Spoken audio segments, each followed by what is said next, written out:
और अब बात करेंगे मध्य प्रदेश में यूसीसी को लेकर चल रही बातचीत की।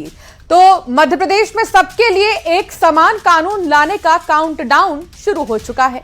20 जुलाई से शुरू हो रहे मध्य प्रदेश विधानसभा के मानसून सत्र से पहले 19 जुलाई को मोहन मंत्रिमंडल की बैठक होने जा रही है, जिसमें विधानसभा में बिल पेश करने के लिए यूसीसी के प्रस्ताव पर मोहर लग सकती है। और उधर यूसीसी पर सीएम डॉक्टर मोहन यादव के उस बयान पर संग्राम छिड़ गया है, जिसमें उन्होंने कहा था कि एक शादी करने वाले को ही मध्य प्रदेश में रहने का अधिकार है।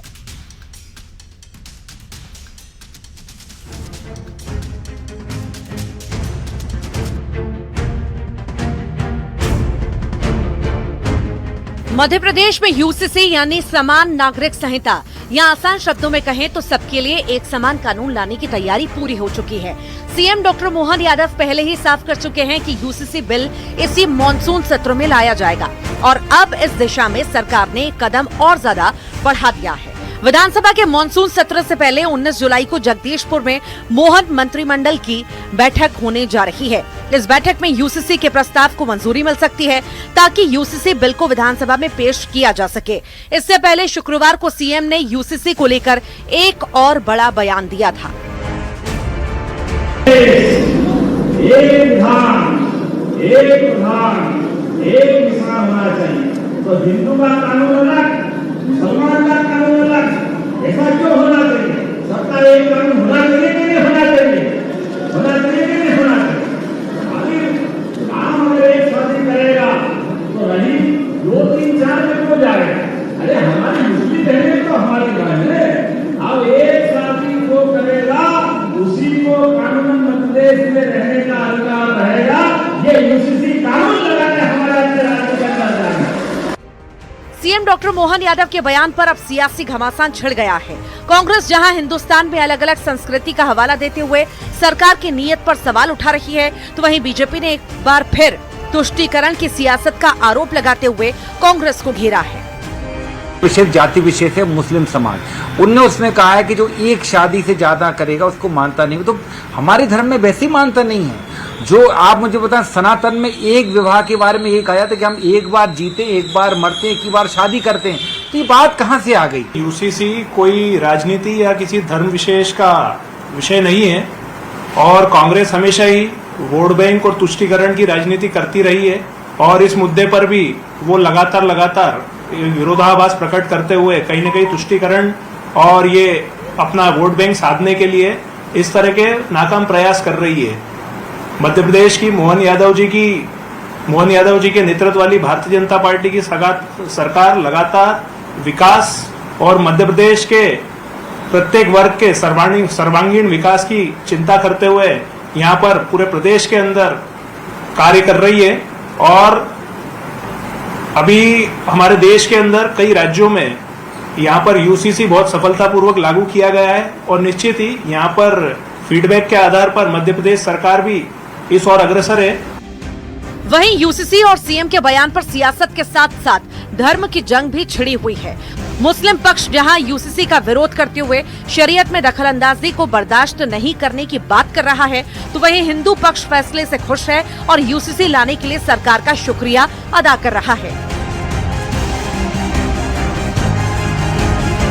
तो जबकि संविधान ने हमको ये दिया है कि हम जो हैं अपने हिसाब से, जो मुल्क का कानून है वो सबके लिए बराबर है, लेकिन जो मजहब का और धर्म का मामला है वो हर एक में जुदा जुदा है। उसको आप कैसे एक मिला सकते हैं और एक कर सकते हैं? मैं समझता हूँ ये उचित नहीं है।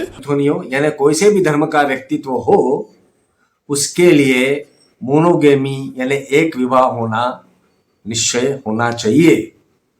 और साथ में मैंने प्रस्तावना भी ये करी कि आप यूसीसी के अंदर प्रयास कीजिए कि पॉपुलेशन कंट्रोल जनसंख्या कानून भी उसके अंदर आ जाए, एक जनसंख्या नीति भी उसके अंदर आ जाए। धर्म की सियासत और धर्म पर सियासत का धर्म है। अब जब हर धर्म के लिए एक समान कानून आने जा रहा है तो सियासत लाजमी है, सियासी पारा हाई है, धार्मिक गलियारों में भी बयानबाजी तेज है और इन सबके बीच मध्य प्रदेश में यूसीसी का काउंटडाउन शुरू हो चुका है। Bureau report, news 18।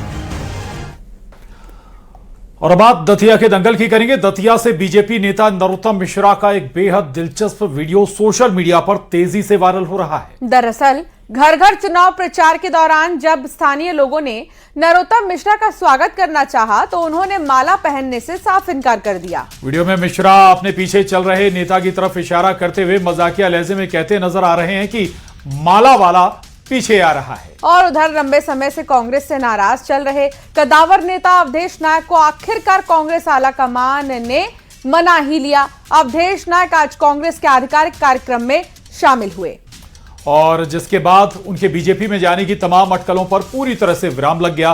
बता दें कि अवधेश नायक को साधने के लिए कांग्रेस और बीजेपी दोनों ही दलों के दिग्गजों ने एड़ी चोटी का जोर लगा रखा था। यहां तक कि बीजेपी सरकार के मंत्री राकेश शुक्ला खुद उनके घर भी गए थे, लेकिन अवधेश नायक ने कांग्रेस का हाथ थामे रखने का फैसला किया।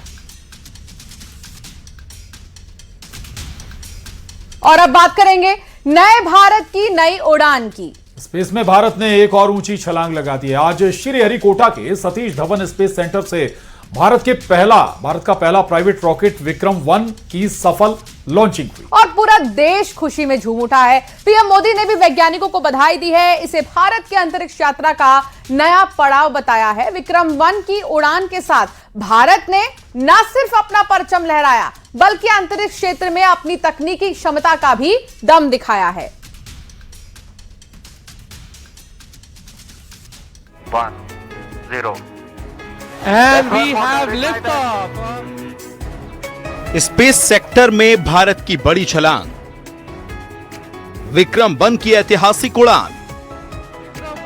दोपहर 12:05 पर श्रीहरिकोटा के सतीश धवन स्पेस सेंटर से जैसे ही विक्रम-1 ने आसमान की ओर उड़ान भरी, भारत ने अंतरिक्ष क्षेत्र में एक बड़ी और ऐतिहासिक उपलब्धि अपने नाम कर ली। विक्रम-1 ने प्रक्षेपण।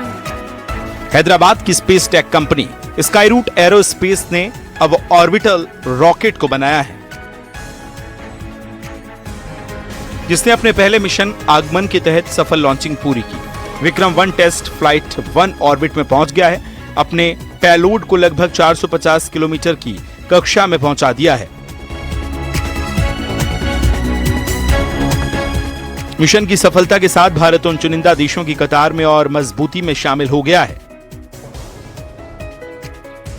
भारत दुनिया का तीसरा ऐसा देश बन गया है जिसके पास प्राइवेट ऑर्बिटल लॉन्च की क्षमता है। करीब 23 मीटर ऊंचा ये रॉकेट आधुनिक तकनीक का बेहद सटीक उदाहरण है। इसका व्यास 1.7 मीटर है और इसकी बॉडी हल्के लेकिन बेहद मजबूत ऑल कार्बन कंपोजिट से बनाई गई है। पेलोड 350 ग्राम का है, जबकि ऊपरी चरण में पूरी तरह 3D प्रिंटेड लिक्विड इंजन का इस्तेमाल किया गया है। ये तकनीक इसे कम वजन के साथ ज्यादा क्षमता वाला बनाती है। स्काईरूट एरोस्पेस के मुताबिक इस पोलैंड में वो खास पोस्ट कार्ड भी शामिल है जो पीएम मोदी ने मिशन की सफलता की कामना के साथ भेजा है। पोस्ट कार्ड पर हाथ से लिखा है वंदे मातरम। वहीं रॉकेट की लॉन्चिंग के बाद पीएम मोदी ने स्काईरूट एरोस्पेस की टीम को विक्रम-1 की सफल लॉन्चिंग पर बधाई दी है। बहुत बधाई।